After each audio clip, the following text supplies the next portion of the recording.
flagged. Challenger, 1986.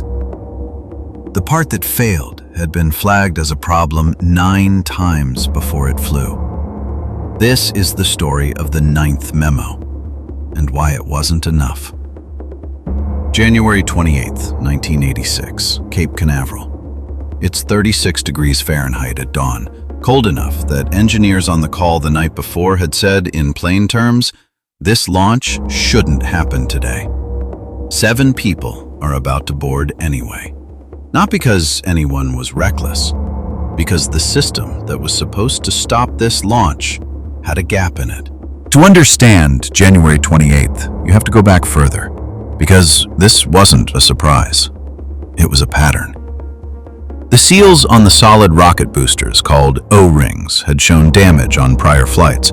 Engineers had raised it internally for over a year. In April of 1985, erosion was documented on a booster joint. By July, an internal memo warned that if the primary seal failed in cold weather, whether the secondary seal held was, in the language of the memo, essentially a coin flip.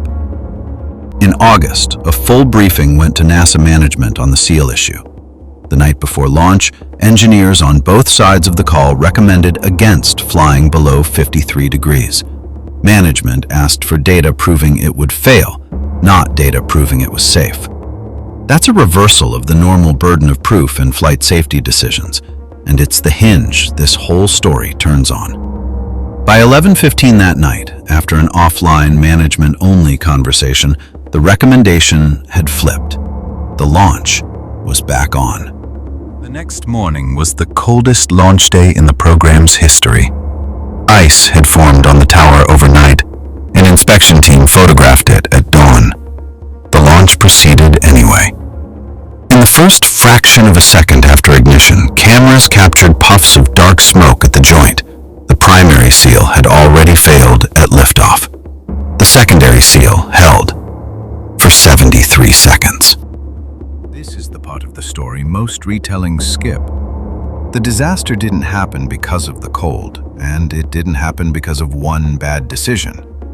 It happened because the system for surfacing engineering concerns required an engineer to prove a negative, to demonstrate a failure that hadn't happened yet, instead of requiring management to prove the launch was safe. That reversal is the actual root cause. The cold was just the trigger that exposed it. The investigation that followed didn't just ask what broke.